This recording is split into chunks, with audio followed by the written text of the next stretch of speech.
Hello, everyone. Thank you for tuning in and watching and listening. I'm very pleased today to have with me Dr. Dennis McKenna.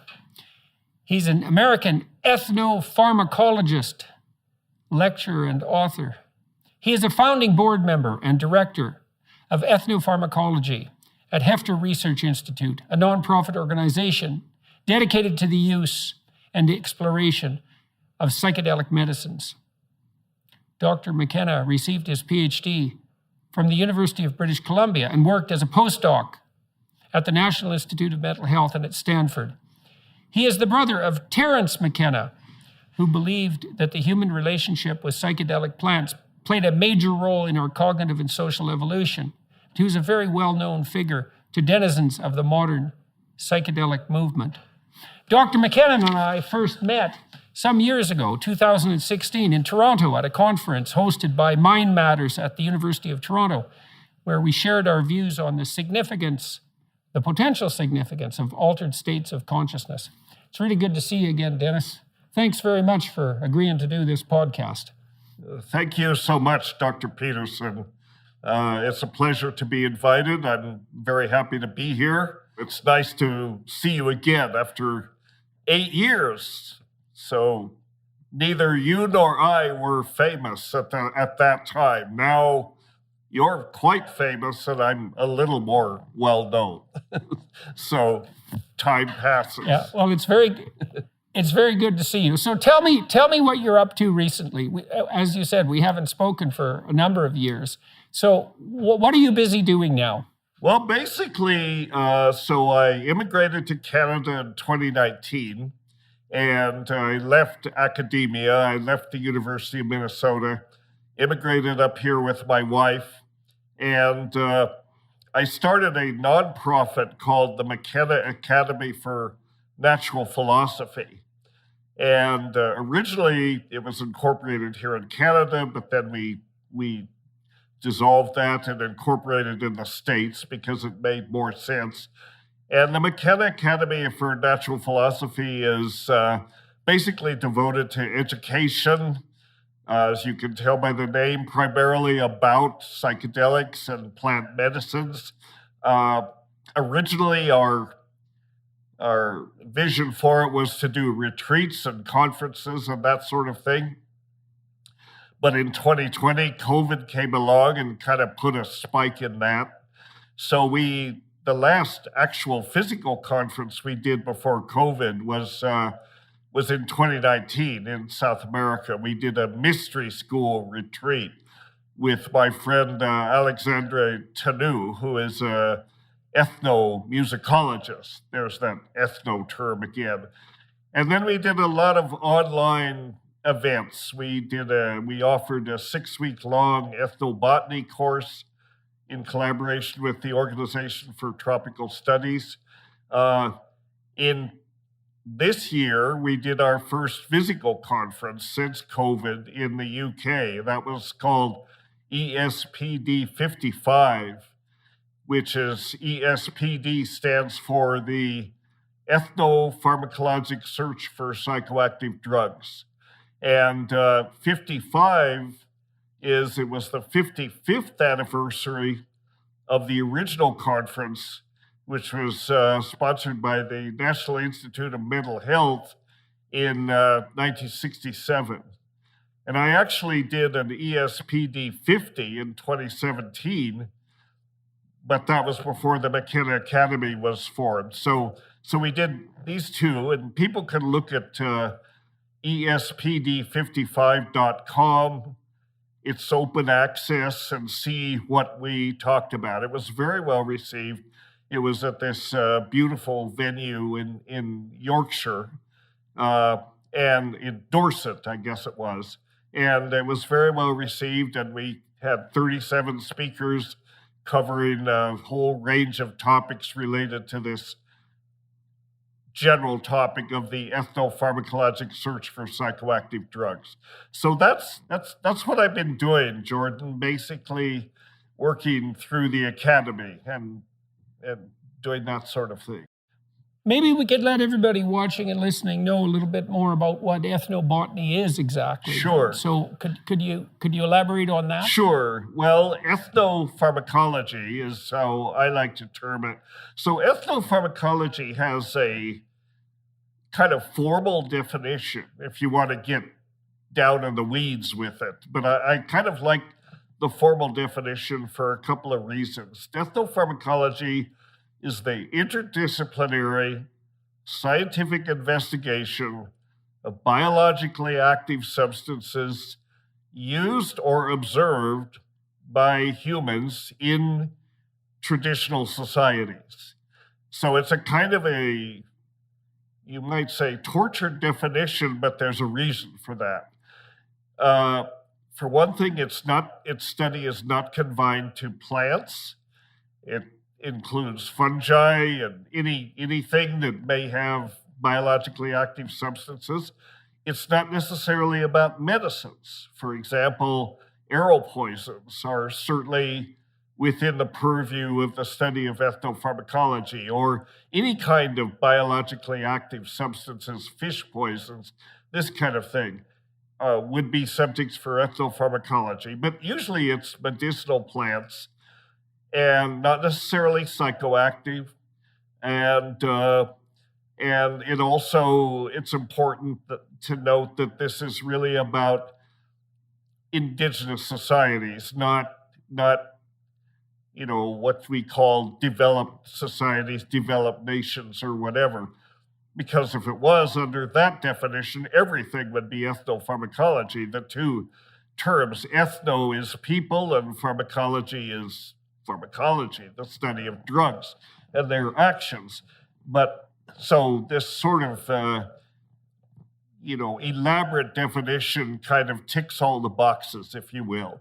It's interdisciplinary, it's biologically active substances, it's indigenous use of these things. And indigenous people, as we know, are very ingenious about discovering these things in the biome and utilizing them for medicines or poisons, food, or whatever.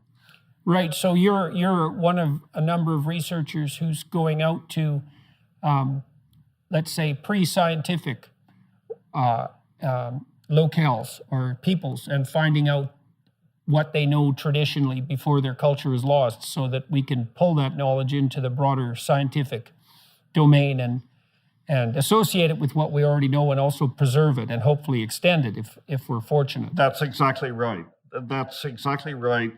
And much of what the McKenna Academy does and that we're about is collecting and preserving this knowledge, this indigenous knowledge that is in danger of being lost, that's rapidly being lost due to all sorts of factors, the decimation of cultural traditions, the loss of habitat, the loss of species, climate change. All of these things are leading to the disappearance of this knowledge. And yet there is still a lot left to be known. So the McKenna Academy is trying to make a bridge between traditional knowledge, preserve it, and scientific investigation. Science is the nexus that brings these things together. And we have, we have done various seminars about this, like ESPD 50. We currently have a big project going in Peru, for which we're seeking support, which is to the university in Iquitos, Peru, UNAP. I've worked with the scientists there for over 50 years. And there's one person there that I've worked with since we were both graduate students. And I first came to Peru in 1981 to do my graduate work. I met this gentleman who was also a student at the time, and we have worked together over 50 years on various projects. He's now the curator of the herbarium at UNAP, at this university, the Herbario Amazonense. And we have a project going to digitize this herbarium and put it all online and make that a resource for scientific researchers or anyone with an interest in the Amazonian flora. This will be a tremendous repository of information about the plants, that have been collected and deposited in this herbarium over really for about 40 or 50 years. It really was established around 1970. I didn't get to Peru until 1981, but that's a big project that's our main focus now that ESPD 50 or ESPD 55 is more or less behind us. We're working on this other more ambitious project. Now, you spent some time studying ayahuasca. Yes. And that's kind of an interesting story. So maybe you could tell everybody who's watching and listening how ayahuasca is prepared, and also how unlikely it was that preparation method was discovered. And I'd like to know if you have any more insight into how in the world that ever came about. Yes to both. I did my PhD research at the University of British Columbia was basically about ayahuasca, about looking at the chemistry, pharmacology, botanical sources, traditional uses of ayahuasca. Another aspect of my thesis research was kind of a comparison of ayahuasca with another much more obscure Amazonian psychedelic called ukuhe, which comes from entirely different botanical sources. But like ayahuasca, it is also an orally active form of dimethyltryptamine, and that's the key to this. DMT is a short-acting psychedelic, but it's not orally active by itself. If you consume DMT, if you drink a tea that contains DMT, or just eat DMT or whatever, it's not active because there are enzymes in the gut, monoamine oxidases, that will inactivate DMT before it's ever absorbed in the active form. What indigenous people have done when they prepare ayahuasca, they combine it with another plant that contains monoamine oxidase inhibitors, this class of compounds called beta-carbolines, very potent, very selective MAO inhibitors. So if you make a beverage, a drink, or decoction is really the technical term, with a plant that contains DMT and a plant that contains these beta-carbolines, then it becomes orally active. And instead of a 10 to 20 minute experience, which is what you get when you smoke DMT or vape DMT, they do that now these days, or inject it even, you get about 20 to 30 minutes of an experience, but in the oral form, it stretches it out to 6 or 7 hours. So it's a very different experience. It's not as intense, but in some way it's deeper, it's more profound, because the thing with taking DMT by a parenteral route, other than through the gut, it is profound, it's very intense, and it's also so fast that by the time you're just beginning to sort of get to the place, it's already fading.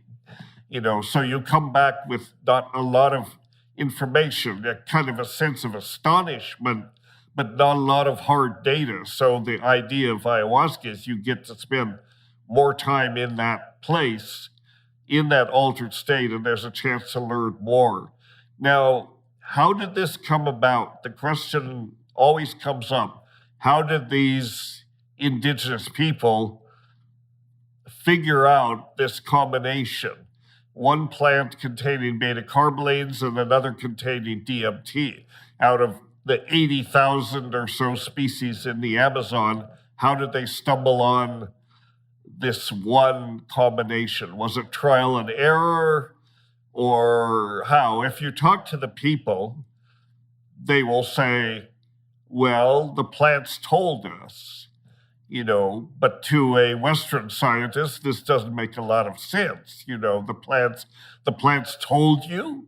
What are you talking about?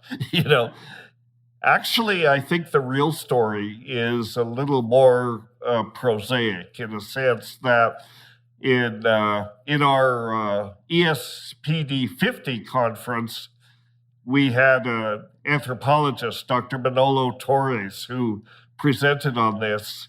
And the fact is that at a certain point, maybe 1,000 years ago, possibly a little earlier than that, there was a very active, there were different cultures that were living sort of in proximity to each other in the region where Colombia, Venezuela, and Peru now come together.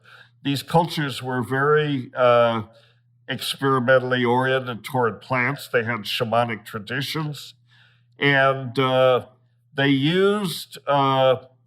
they were also very active in making chicha. They were essentially beer producers. They distilled, or they didn't distill them, but they had different fermented beverages prepared from fruits and grains and things like that. And they had many different kinds of chicha, mostly prepared from manioc. And they were also experimentalists. They were like craft brewers today, sort of. Craft brewers they have their beer, but then they'll just reach for anything on the shelf, or an ingredient will come up and they'll say, oh, let's make a craft brew with kava in it, or with some other plant. Let's make something interesting. Well, the people making the chicha had the same sort of curiosity. And in their medicinal pharmacopoeia, they had the snuffs, right? That's the other way in the Amazon that DMT is used, in the form of snuff.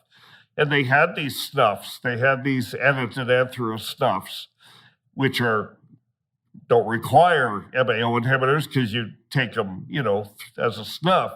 They also had Banisteriopsis, which is the vine that contains the beta carbonates. They use that separately as a medicinal plant for various reasons, and it has some psychoactivity. Basically, I think they stumbled on this formulation. The plants were in the mix, as it were, and they stumbled on this formulation, but it wasn't entirely trial and error. It was more like an educated guess, not really from the standpoint of biochemistry. They didn't think in terms of monoamine oxidase inhibition and that sort of thing, but they were familiar with the effects of these different plants, and they thought, well, what happens if we mix them? And they did. They had a spectacular result. I was talking to Brian Murarescu, I think it's probably more than a year ago. He wrote The Immortality Key, and he was, although a lawyer, the book is about ethnopharmacology in many regards, and it sounds to me like the account that you're making of what happened in the Amazon jungle sounds to me very much like what seemed to happen in ancient Greek culture with their formulation of various psychedelic wines. That's right. And so all these different people were just brewing all these different concoctions and experimenting to see what produced the most remarkable effect. And in Greece, they seem to have stumbled across something that was perhaps LSD-based, or essentially LSD-based, whereas in the Amazon jungle, they came across both DMT and the chemical that inhibited its breakdown. And so it's very interesting to see that is likely the case in both those disparate cultures. Right. Well, shamanism, which is what we're talking about here, shamans are experimentalists, and many of our even most important medicines, again, we can point to arrow poisons, I mentioned arrow poisons before, and arrow poisons are not regarded as medicines in the context in which they're used. They're used as poisons for hunting. On the other hand, the ingredients in arrow poisons do have medicinal properties that have been recognized in the 20th century, and they're important. They're important medicines for muscular surgery and this sort of thing. They block the neuromuscular junction. And the reason I mention arrow poisons is that that's another example of people, what I like to characterize as mucking around with plants, throw things together and see what happens, and that's true of the psychoactive plants and these different chicha formulations that they have, or the arrow poisons, which are not just one ingredient, they're complex mixtures of many kinds of psychoactive or more or less toxic plants. So it was curiosity driven, the people immersed in this Amazonian biome, this chemical ecology, if you will, of complex secondary plant products and driven by curiosity. What happens if we take plant A and plant B and combine them, or plant A, B, C, and D and mix them all together, and what happens? So in that sense, their approach is very scientific, because science, really, discovery, is driven by curiosity. These folks were curious. They didn't keep notes. They didn't write lab reports. What knowledge they had, they transmitted through the culture, through oral traditions. And as this knowledge became, more widely disseminated, other groups began to also take the core knowledge, but then expand on it, because they had species, in their biomes that maybe not were originally around. And that's the way I think folk knowledge works. It's an evolutionary process. It's a process of sharing information and accumulating this knowledge that then is transmitted through oral traditions and through migrations and this sort of thing. So it's not formal science, but sort of the impulse that leads to this is curiosity, discovery, and that is at the core of science, in my opinion. So I want to tie a couple of things together here. I recently talked with Dr. Carl Friston, who works at University College in London, and he's formulated a theory of cognitive function that's very influential, or elaborated a theory of cognitive function that's very influential. And I want to run it by you because I think it's relevant it's definitely relevant perhaps to your interests in the effects of psychedelics. So Friston and other observers have posited that we look at the world through a hierarchy of concepts, and that this is necessary, and that AI systems do the same thing, and that the hierarchically nested concepts range from those that are trivial, that you would just use in a throwaway manner, let's say. Maybe your opinion about what you're going to do in the next 10 minutes might fall into that category, to those that are the profound axioms upon which you predicate your life. So, for example, if you're married, one of your axiomatic conceptions or presumptions or even perceptions might be the faithfulness of your partner and the willingness of that person and you to continue to engage in your long-term relationship. And then imagine a hierarchy of presumptions such that some presumptions are much more fundamental than others. Or in other words, upon some presumptions, many other presumptions depend. And then for some other presumptions, they're, like I said, they're just the opinion of the moment and easily replaceable. Now then imagine that there's a gradient of information processing so that some neurological mechanisms process the relatively trivial conceptions and others process the more profound and deeper presumptions. And then imagine that's laid across the hemispheres so that the left hemisphere more or less deals with the particulars and the right hemisphere deals with the more fundamental presumptions. And then imagine further, and this has been reasonably well documented now, that variants of serotonin affect different levels of that hierarchy of conception, so that the serotonergic systems that are affected by psychedelics affect the deep presumptions, and the serotonin mechanisms that are affected by antidepressants stabilize the entire structure. And so what Friston's work, along with Carhart-Harris, is indicating, there is others working on this as well, that psychedelics induce entropy into the conceptual hierarchy at the most fundamental level. And maybe that's associated, the hemispheric specialization element is something that I added to that set of presuppositions, partly because of investigations I've done into hemispheric specialization, but also because of the work of Ian McGilchrist, who's been positing such things.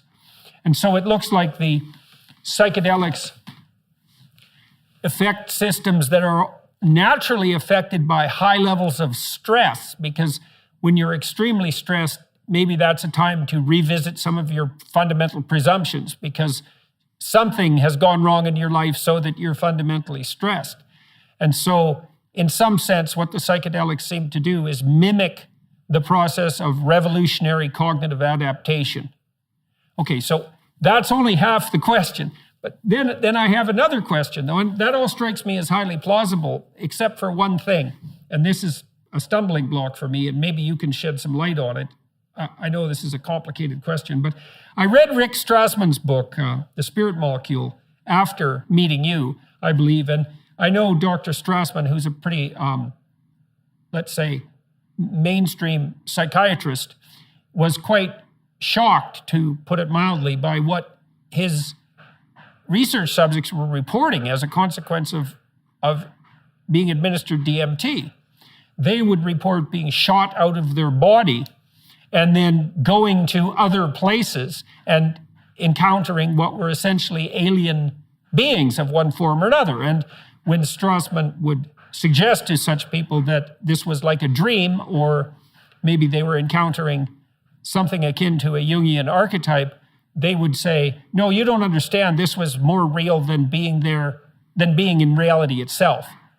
And so this is the thing that doesn't fit for me, is that, and I know that in the shamanic rituals that are associated with ayahuasca, people often report encounters with entities. And I don't understand how that, if that's true, and I believe it to be true phenomenologically, I don't understand how that fits in with the idea that what the psychedelics are doing are loosening the constraints on our most fundamental presuppositions. And so, sorry for the tremendously long build up to that question, but it's a complicated question. And I'm wondering what you think about, well, first of all, the theory that psychedelics do loosen up our conceptions at the most fundamental level, but then how you square that with the reports that people make continually of meeting entities of one form or another while they're under the influence of these chemicals. Right. Well, how long have we got here? I mean, it's going to take a while to unpack this. Good. But, I'm looking forward to it, man. As to the first part of this, the Carhart-Harris notion that psychedelics, I think one way they put it is that they disable temporarily this so-called default mode network, which is kind of the framework that we construct. I like to call it the reality hallucination. It's the model that the brain creates, a model reality that we inhabit. We don't live we don't inhabit reality itself because it would be too overwhelming. What we experience is a schematic or a model of reality that is much less information dense than reality itself. And the brain does this in order so that we can cope with it. A lot of what the brain does, as you well know, you're a neuroscientist, at least to some degree, you know that what the brain does is filter information out. There are gating mechanisms. A lot of information from the external world through our sensory neural interface never makes it into the brain because it's not that it's not important. It's just extraneous to our construction of this model of reality that we have to inhabit just in order to navigate, in order to function. And what psychedelics do is they temporarily disable those gating mechanisms. They just throw the gates wide open, and you get flooded with all this information that normally is not accessible. And that can be a very useful thing from a therapeutic angle because we can get trapped in our default mode network, in our reality hallucination, if you will, our reality model. It can be dysfunctional. It can be not helpful, and then you get things like addiction and PTSD and so on. And I think the core of the therapeutic use, the therapeutic promise, if you will, of psychedelics is they let you step out of this reference frame temporarily. Look at it as though you're separated.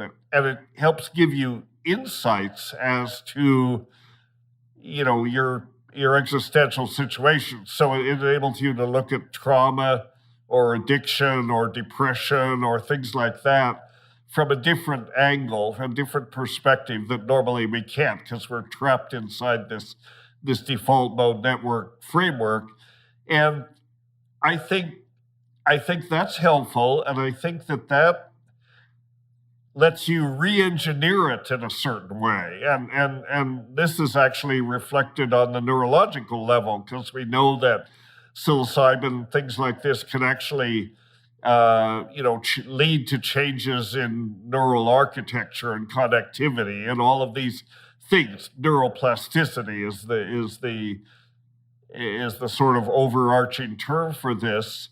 And it's really, so you blow up the default mode network, but the brain is resilient. The brain is always going to tend toward equilibrium, right? So it's going to fall back together, but it's going to fall back together in a more functional way. I think it's very similar. In fact, I think it's quite similar to what happens when you reboot your computer.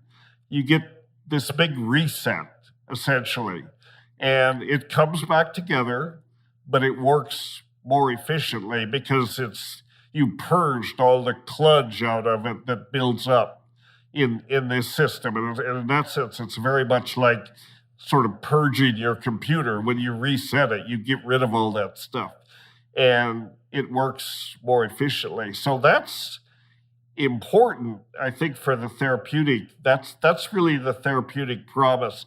Almost everything that psychedelics, that people are excited about psychedelics from a therapeutic standpoint, I think has to do with this ability to, first of all, disable and then reconstruct the default mode network in a way that's more functional and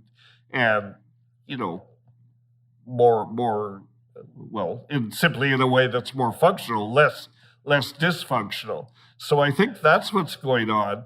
Now, when you blow it up, especially with something like DMT, which is where you get more than other places, but ayahuasca, these other things as well, you sometimes have a feeling or you get a definite sense that you're in a place where, as people say, it seems more real than real. And there are entities there, or what's perceived to be entities. And you're in communication with them. And they are very interested in communicating and transmitting information. So a number of questions come up about this, right? People have these experiences, not always on all psychedelics, not every time, but under some circumstances, people have these experiences. I just came from this conference in the UK a couple of weeks ago, so I'm well primed for this because this was the topic of the conference. It was called The Sentient Other, and everyone was presenting their ideas about the entities. My first, I don't think you can take psychedelics and not be open-minded. I think that one thing that psychedelics do teach us is how little we know. It's a useful reminder of how little we know about the universe, about reality, about the way things are. And in that sense, it can be very useful because science, especially, and scientists particularly, tend to be arrogant. There's a tendency for science to say, we pretty much have this thing figured out, and psychedelics are a reminder that no, actually, we have only a very tiny slice of it figured out. And even that is subject to question because that's the nature of science, right? You never prove a theory. All you can do is not disprove it. So we understand in great detail a very small piece of reality. But there's an infinitude of reality beyond that we know basically nothing. So we need science and scientists should be humble. They should always keep that in mind, how little we know. That said, though, so with that preamble, I do have to say, reductionism or skepticism, or what they sometimes call Occam's razor approach, the principle of parsimony, is a useful tool in science because it is a statement that what explains the data, the simplest model that explains the data, let's start there. And then its shortcomings, its limitations, its deficiencies will come to light as we begin to investigate phenomena. And eventually we're gonna, but science starts with hypotheses about the way things are. What my granddad used to call how the boar ate the cabbage, It begins with theories about the way a certain aspect of reality is. You create a hypothesis, you test it against the observed data, and if something comes up that the data, that your model can't explain, then you say, okay, the model is deficient. We either have to modify the model, maybe we have to blow up the model, maybe it's completely invalid. Usually that's not the way it works. You tweak it, you change a thing here, a thing there, and you make it fit better with what we presume that we know, right? When it comes to entities, here's the thing. I know that people say, oh no, this is real. This is more real than reality itself. But people are not epistemologists. People are not qualified to say what is more real than reality itself. People may think it's more real. It may seem more real than reality itself. We've all had vivid dreams, right? And we wake up and we think, oh my God, that was so real, but it was a dream, right? Because you woke up and it's not there. And so I think that the judgments made by people who encounter these entities, the fact that they have this impression that these things are real and more real than real itself does not necessarily make it so. Okay, so let me ask you this. So, obviously, when we dream, as you pointed out, we can encounter entities of our imagination. Those are other dream characters. Right. I had a client once who was a lucid dreamer, and a very good one. Right. And she could actually ask her dream characters what they represented symbolically, and they would tell her. Right. And so, so let me modify the question that I posed to you before and tell me what you think of this. So we know that the psychedelics produce an increment in trait openness. And we know with the psilocybin in particular, that if people have a mystical experience with psilocybin once or a couple of times, that their level of trait openness, which is the creativity dimension, increases by one standard deviation, and that appears more or less permanent. So we could say that one of the things the psychedelics do by loosening the strictures on the more fundamental realms of conception is place people into a state that's analogous to the state of creativity. And so if you're creative, you can shift conceptions. And the downside of that is you shift them when it's not necessary. And the upside is now and then you shift them in a direction that's extremely productive. And so that shifting becomes more possible under the influence of psychedelics.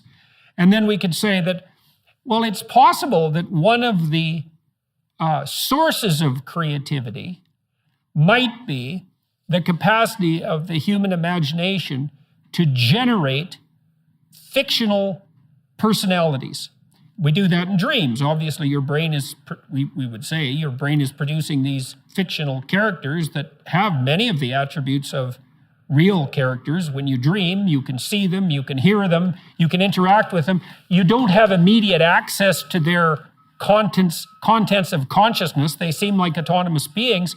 And so we could say, maybe what happens when you're experimenting with psychedelics is that you enter a dreamscape that's populated by creatures of the imagination that have a certain degree of autonomy, and the influx of information that's also characteristic of the psychedelic experience produces that sense of hyper-reality that's then attributed to the characters themselves. Does that seem plausible? I know it's just a hypothesis, obviously, but it is. It does. I mean, obviously, all we're doing is trying to construct hypotheses, that fit the data, that fit what we know so far, always with the caveat that we don't know much and the picture is incomplete and so on.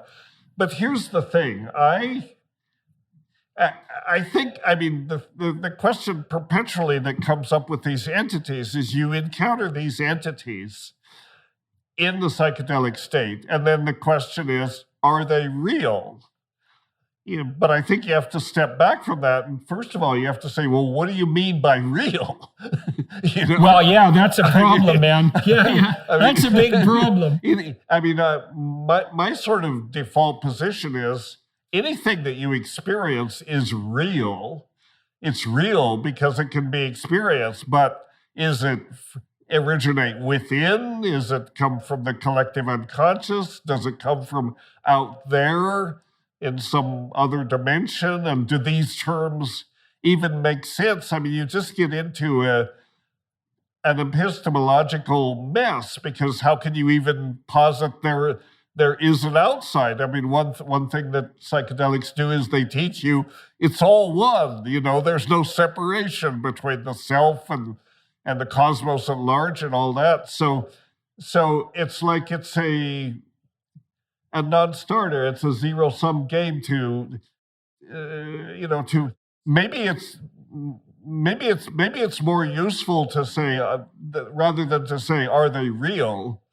because they're real enough that they're experienced. So in that sense, they're real.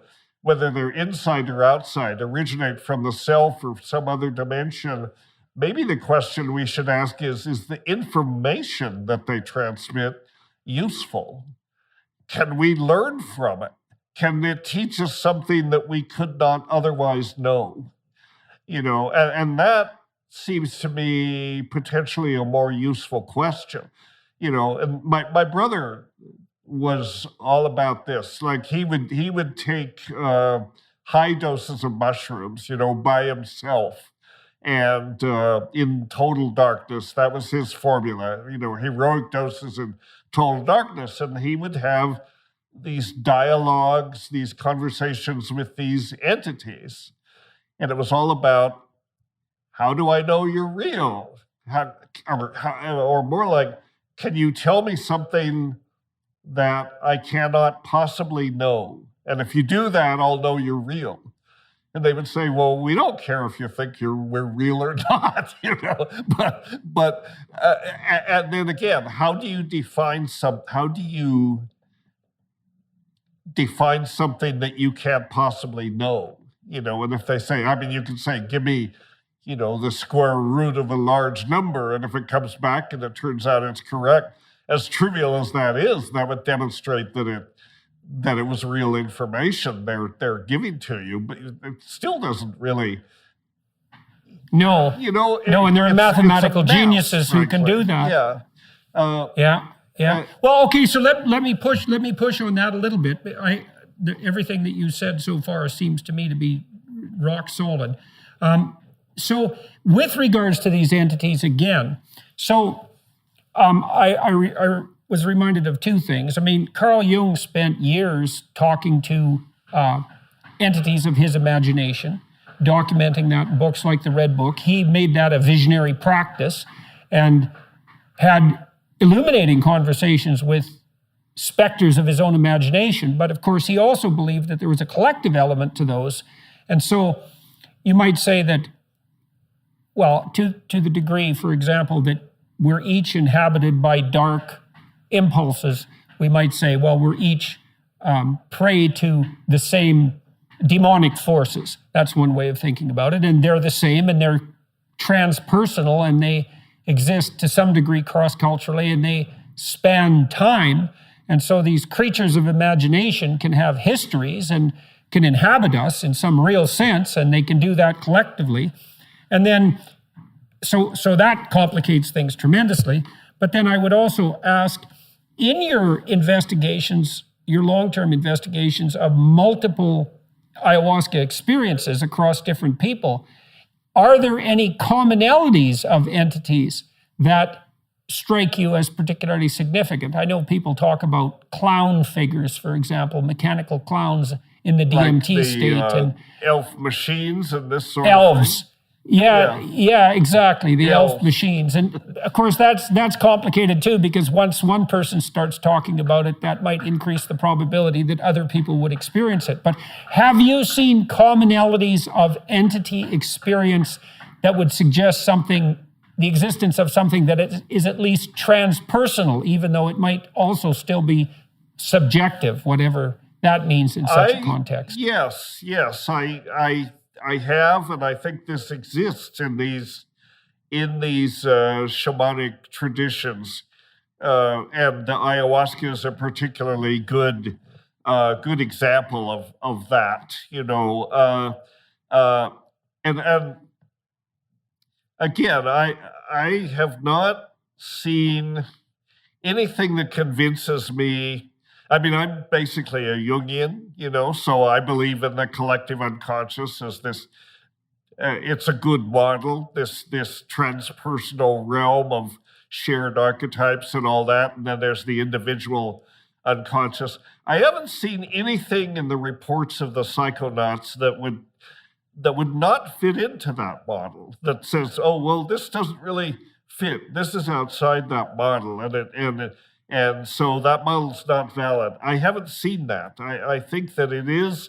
I think basically these entities, they are experienced as real, but they come from the collective unconscious. And if you look at the ayahuasca traditions. And there is an interesting book here that's very illustrative of this, which many people know about. It's the book that you're familiar with, the artist Pablo Amaringo, the visionary Peruvian artist. He and Luis Eduardo Luna wrote a book. He painted his visions, right? He remembered all his visions in perfect detail, painted these visions. And Eduardo and he collaborated on a book called Ayahuasca Visions, the Religious Iconography of a Peruvian Shaman. It's still in print. The book is remarkable because it's its typical coffee table style format with full color illustrations of the visions on one page and Eduardo's descriptions in English on the facing page, dissecting all the elements of the entities and everything else that you see in these visions, as narrated by Pablo. I mean, Pablo, Eduardo Luna was basically just the transcriber, but Pablo described in great detail, dissected each one of these paintings, and there are about, I guess, 20 or so of these paintings in this book.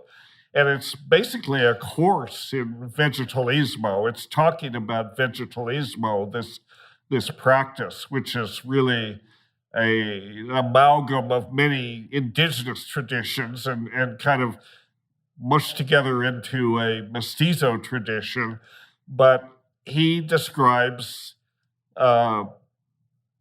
these entities, they all have names, they have a particular appearance, and the plants, the animals, even there are UFOs, there are all kinds of things in these visions. Pablo describes every one of them, and any ayahuasquero in training, apprenticing under Pablo or any of these traditional ayahuasqueros, they're gonna see these things. This is a cultural context. They're going to see these things, and what they see is going to be similar, So it's sort of like Terence's, self-transforming elf machines. I mean, Terence says that, he has a huge voice in the meme sphere. Pretty soon, everybody's seeing self-transforming elf machines. People. That's what people see. Well, you could imagine, the brain is obviously an organ that can produce personalities because it produces our personalities. And it seems to me that it's highly probable that the way that we organize information is in the form of personality. So, and I certainly got a fair bit of this from thinking about Jung's work. If you're inhabited by a rage state, which I think is a good way of thinking about it, you might think, well, what form does the anger take? And the answer is, well, it has a personality. You might act like enraged people that you've seen in movies. You might act like enraged people that you've seen in your life. The rage has a goal, which is the crushing of the opponent, let's say, and it has perceptions and it has action patterns. It's a personality. And you could conceptualize the rage spirit as Ares, the god of war, and that would be a perfectly reasonable way of looking at it. And it could be that all of our micro perceptions and all of our macro perceptions, for that matter, have the intrinsic form of personality. And that's partly what we encounter when we dream. And so I was thinking too, that as the gods, if the gods are aggregates of micro personalities, that might be one way of thinking about it. They're micro personalities that are aggregated within societies across time and then can be apprehended collectively to some degree. As you move towards a monotheistic vision of the world, what you're moving toward is the ultimate aggregation of all these socially modified micro-personalities into one conceptual scheme. And that would parallel that hierarchy that of cognition and conception that, well, we already discussed that people like Friston are working on. And so it isn't that surprising, I suppose, if you think about it that way, if the brain is a personality-producing machine, so to speak, that there are certain states that you can encounter under the influence of chemical alteration where you encounter those personalities, even those that have some degree of autonomy. I mean, rage has some degree of autonomy, and so does lust, and so does thirst, and so does hunger. They're not exactly you. They're forces or personalities, which is a more accurate way of thinking about it, that you can fall prey to. And so why can't that occur in a more complex manner? Well, I think it can. I mean, this totally fits within the Jungian model, that within the collective unconscious there are these I forget the exact term that he used, but these complexes, almost like autonomous personalities, and multiple personality disorder is a recognized thing. And I guess in some ways, all of us have it in a certain sense, in that we have, we do have these multiple personalities, but they, like rage, lust, and so on, but they don't take over the controls. Most of the time they're suppressed to a certain degree, but they're always there, and they're influencing whoever it is in the cabin, at the bridge that's running the thing. And in pathology, they can take over, and then you've got a problem. Well, they do with Tourette's syndrome. They do with Tourette's. They do with obsessive compulsive disorder. Exactly. And and you can think about the relationship between these motivational states like rage or anxiety, let's say, that are transpersonal in that everyone experiences them. We know that with the psychedelic experience, that set is very important, and that if someone is in a negative emotional state or situation that elicits fear and, let's say, rage, and then they embark upon a psychedelic experience, that particular state can be magnified beyond belief. And so that's a good way to have a hellish experience. And so, we do have to remember, and I know, of course, you do, that the psychedelic experiences that we're talking about are ritualized so that an absolutely dreadful outcome is less probable. But you might say if it was just done randomly, it could easily be the magnification of a state of terror or a state of rage as the magnification as a state of enlightenment or bliss. Right.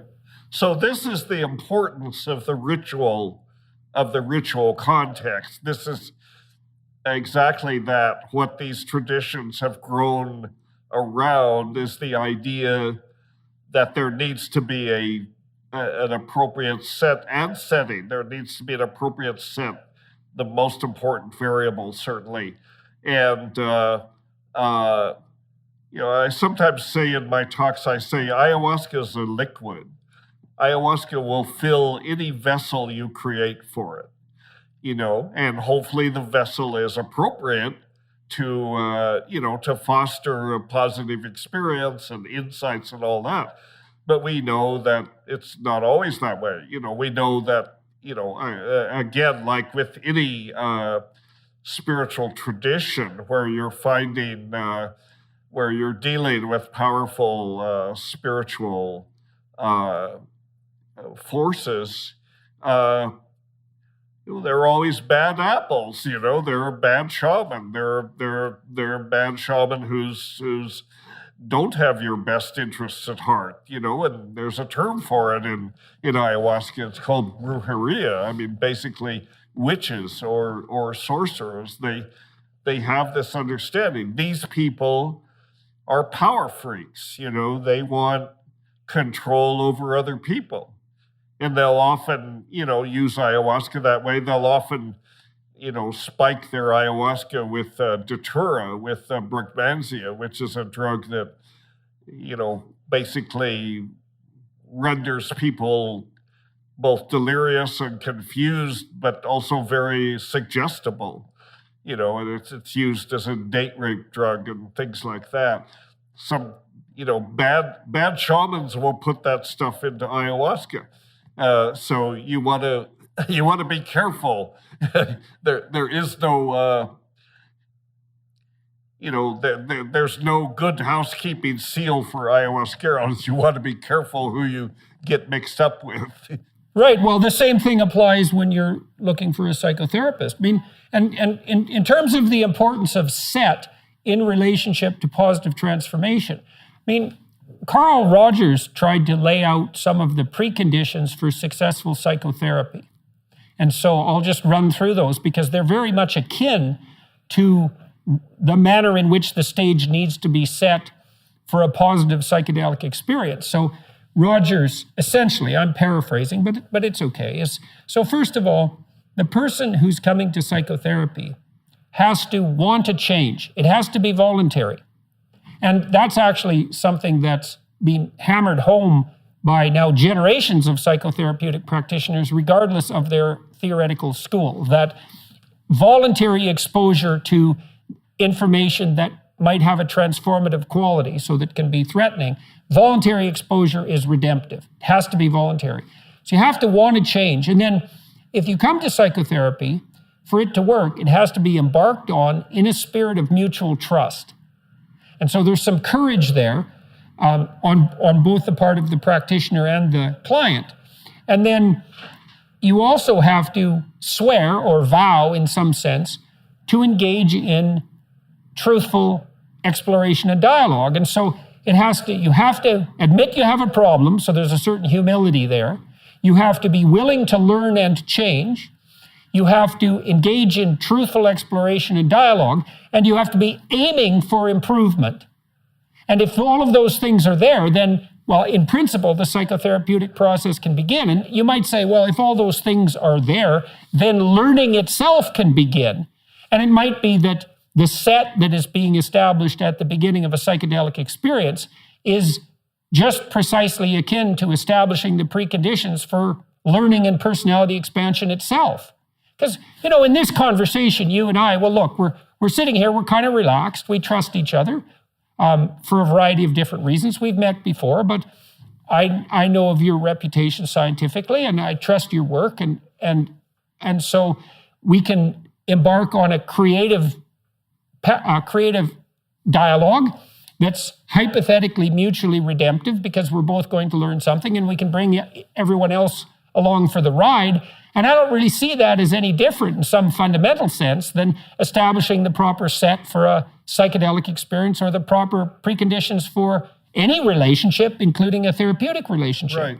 I think you're exactly right. I think those preconditions are an almost exact match for the ideal set and setting. There's a great deal of emphasis on the setting, and I don't limit the set to just, in my mind, it's everything you bring to the table. It's not just your mood at the moment, or, it's everything you bring to the table. It's you. You're the set. You're always the set, but you're bringing it to this very special situation. And then the other variables that are sort of in the background, not often mentioned, but very important, are the dose and the medicine, because that's part of this 4-part.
dynamic of variables that's going to interact.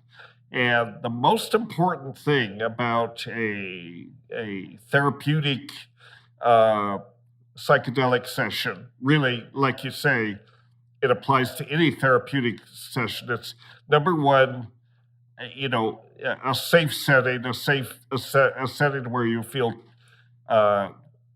you trust the other person, you feel that the situation is safe, not threatening, and you're willing to learn. You're willing to surrender. You do everything you can to make sure everything's kosher.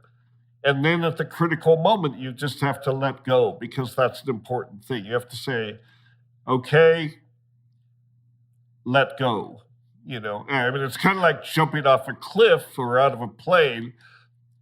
You trust that the parachute is going to open at some point, and you just have to accept that. Yeah, well, we do that while we're talking, you and I mean, because at the beginning of this podcast, neither of us knew what direction the conversation was going to take, but what we're doing in some sense is loosening up our cognitive structures. You and I both have some perspectives on what the psychedelic experience might consist of and what psychological transformation means, but we're willing to play with that to some degree.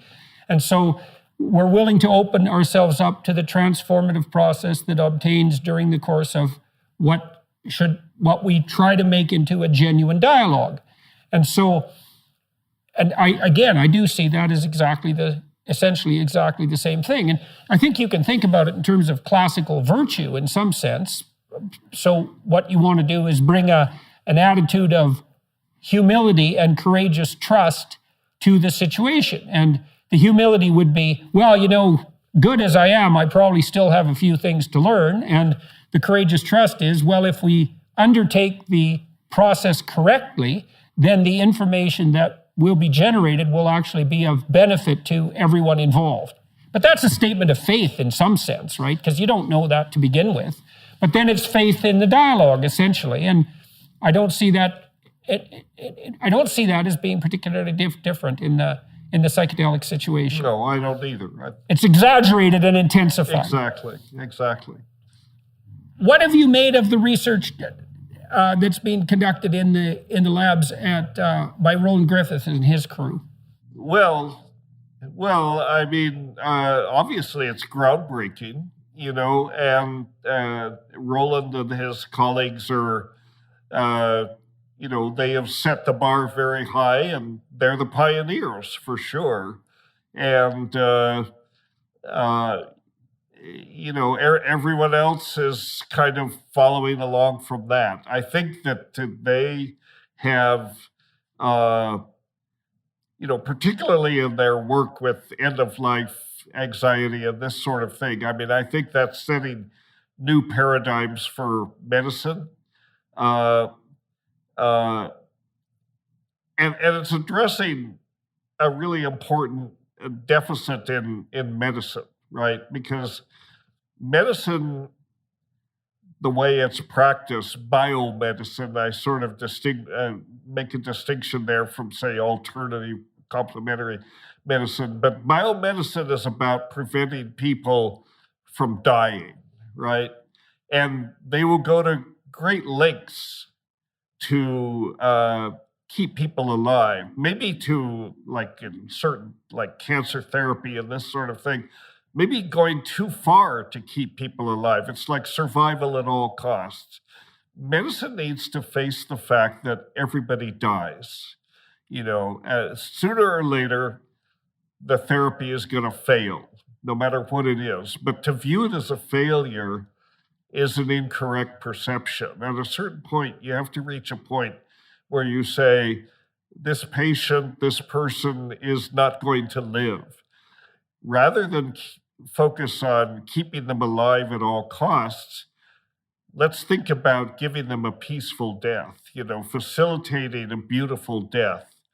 That concept that death can be beautiful is something that is missing from medicine as it's practiced. And I think that psychedelics offer an opportunity to reintroduce that concept.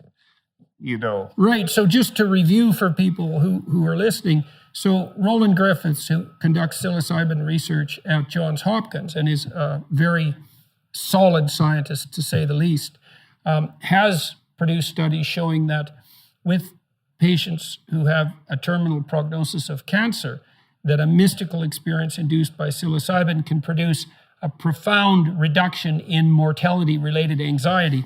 And that's a very sterile way of describing what's actually a remarkable event, because it sounds in some sense like it's reduced to simple Occam's razor chemistry.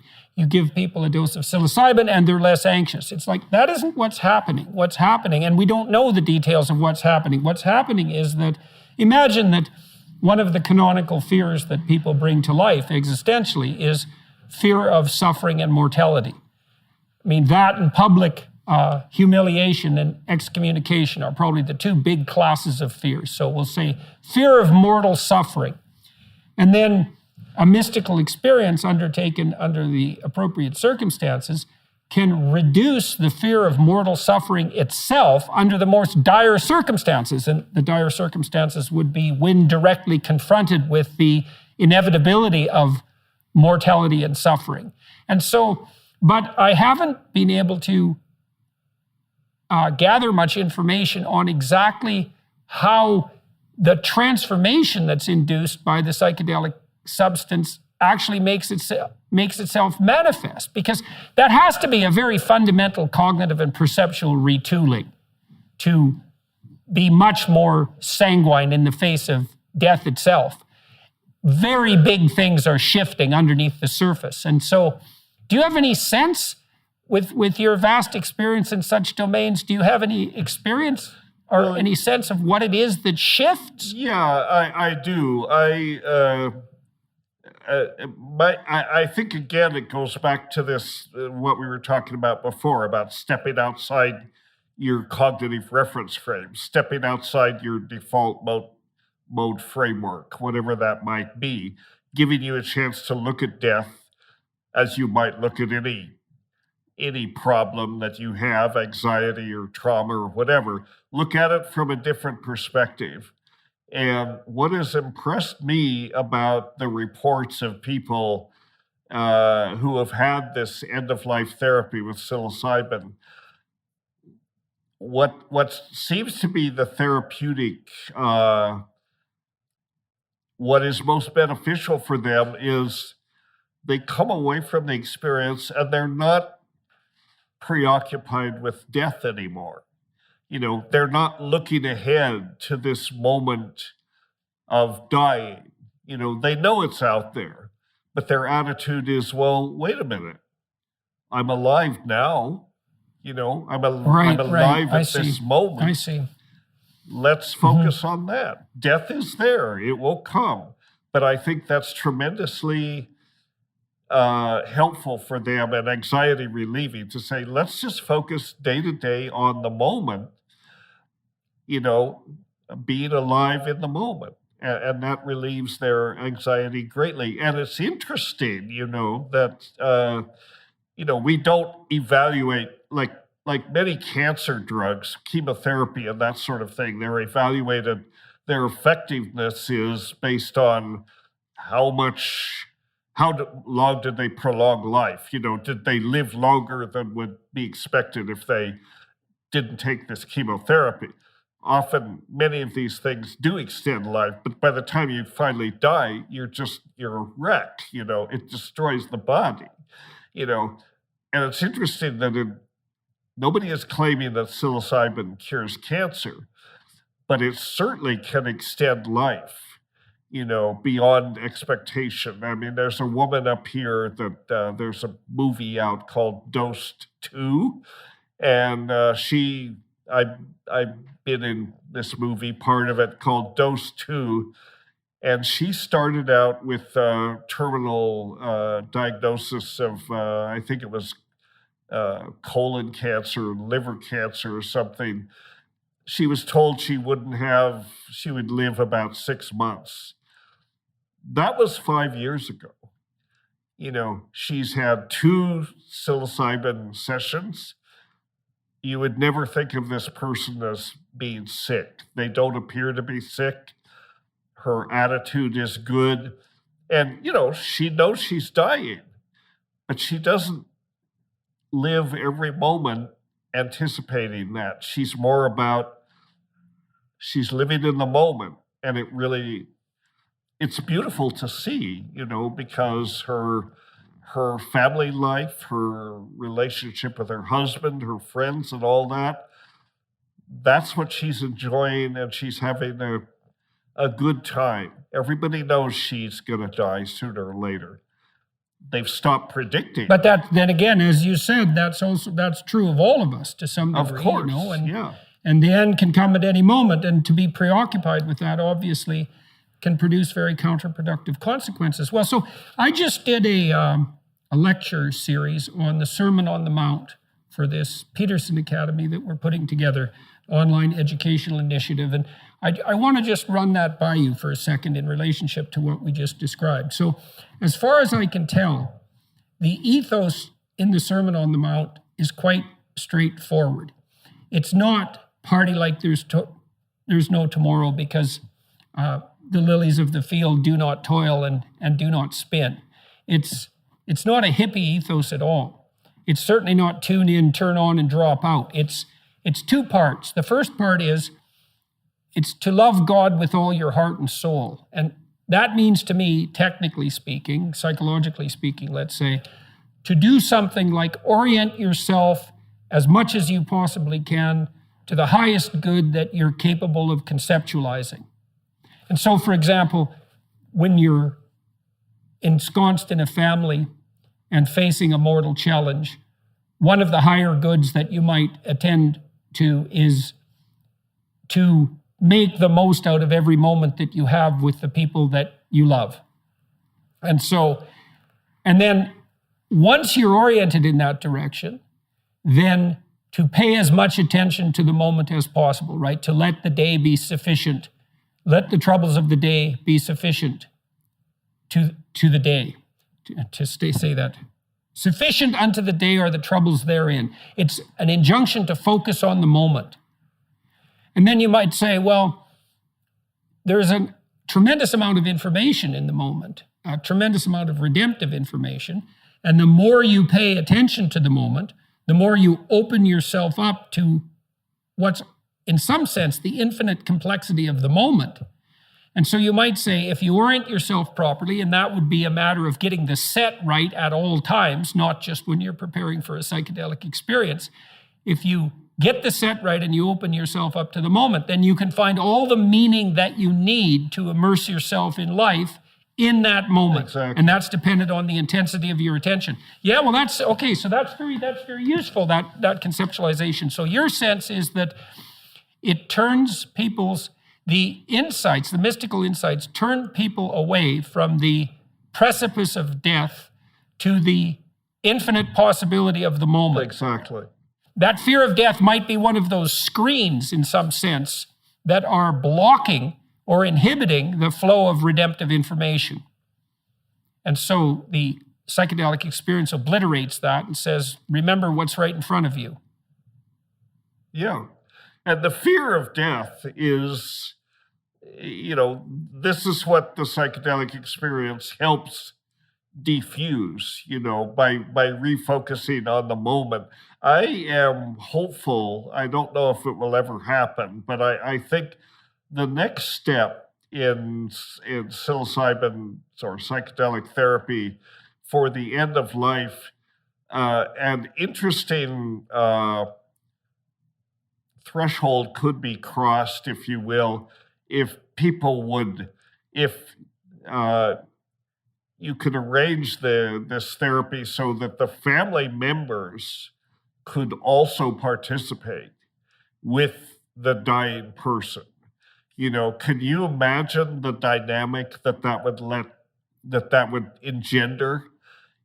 People to share this experience of, the loved ones impending mortality for sure, but just the richness of the relationships, the ability that psychedelics give you some time to honestly relate to your loved ones, in a way that is unfiltered. And you know how hard it is sometimes for us to really express to someone our love, even though we love them, but sometimes the words, I love you, is a hard thing to say. And I think it would be very helpful for the family to be able to not only be present, but also be in the altered state with the people, and because it would be as healing for them as it is for the person who is dying. Yeah, well, I've noticed that families who cope well with the impending death of someone that's central to the family often do that in no small part by paying increased attention to the remaining relationships.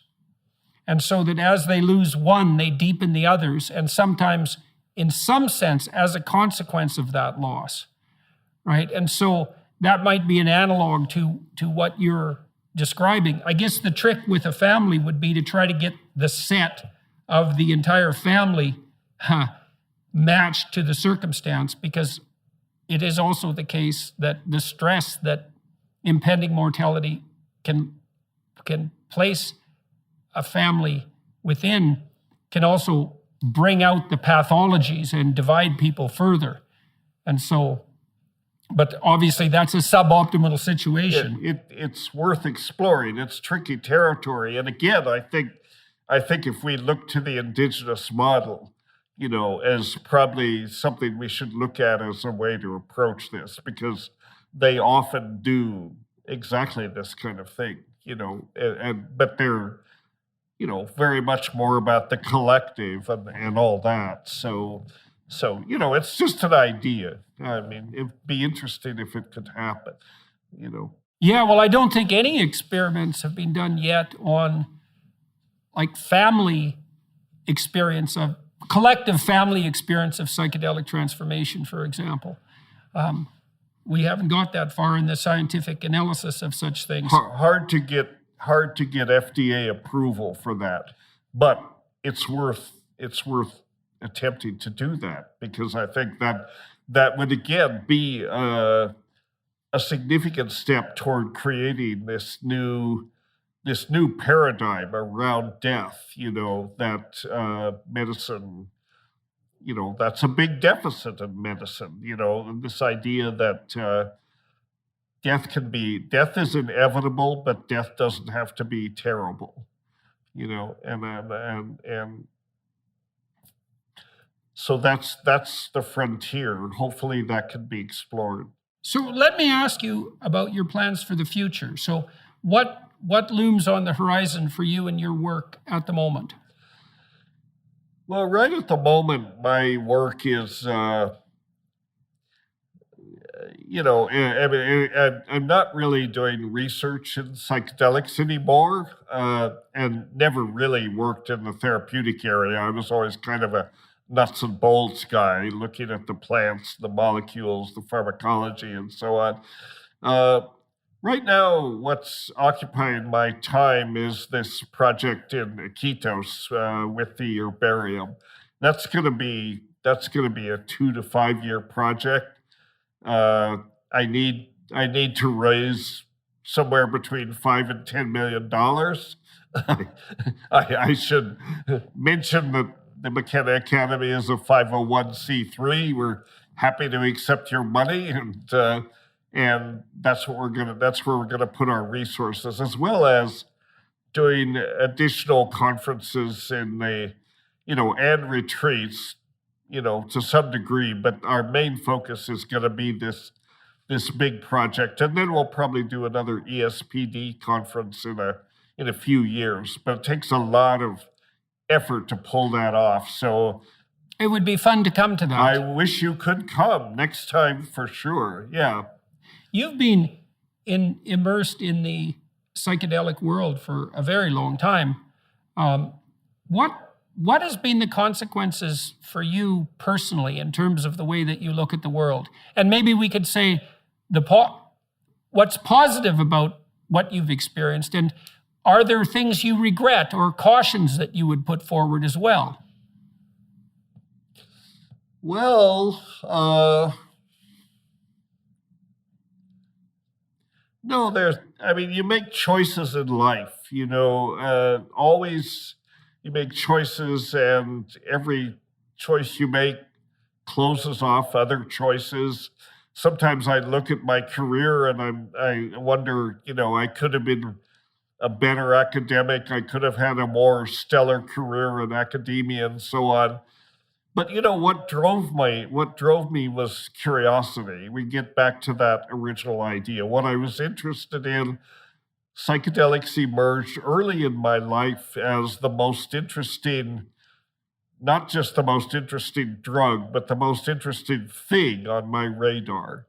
And I sort of grabbed onto that, and I really have followed that ever since. What was true 50 or 60 years ago is still true.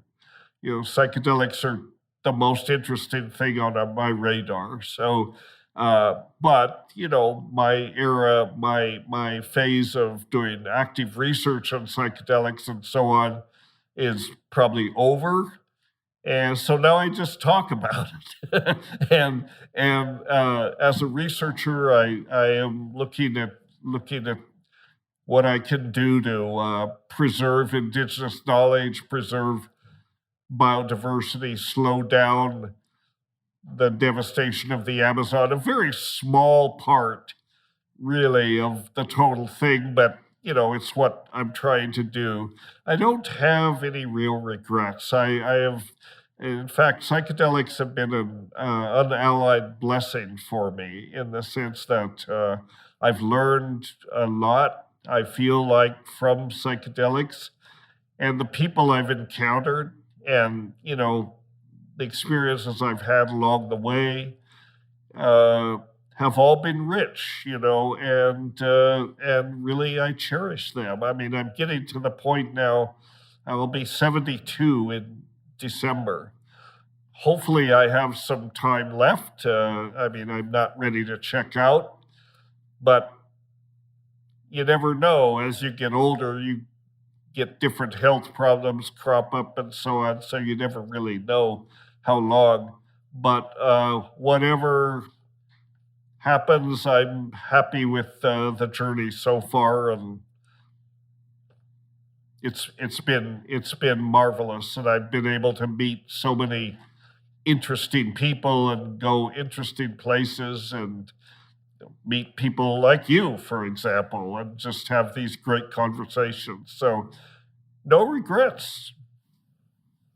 Well, that's a lovely place to stop, and we've come to the end of our discussion as well. And so I would like to thank you, Dr. McKenna, for agreeing to talk to me today and for sharing your insights into this remarkable domain of ethnobotanical research and research on the psychopharmacological frontier. And I wish you luck with your documentation project and with your upcoming conventions. I think that would be something quite remarkable to attend. And so maybe you can keep me in the loop with regards to the timing of the next conference. For all of those who are watching and listening, I'm going to spend an extra half an hour, as I always do with my guests, talking to Dr. Dennis McKenna. We'll talk about the particulars of his career, which I think will make for a very interesting discussion. Hello, everyone.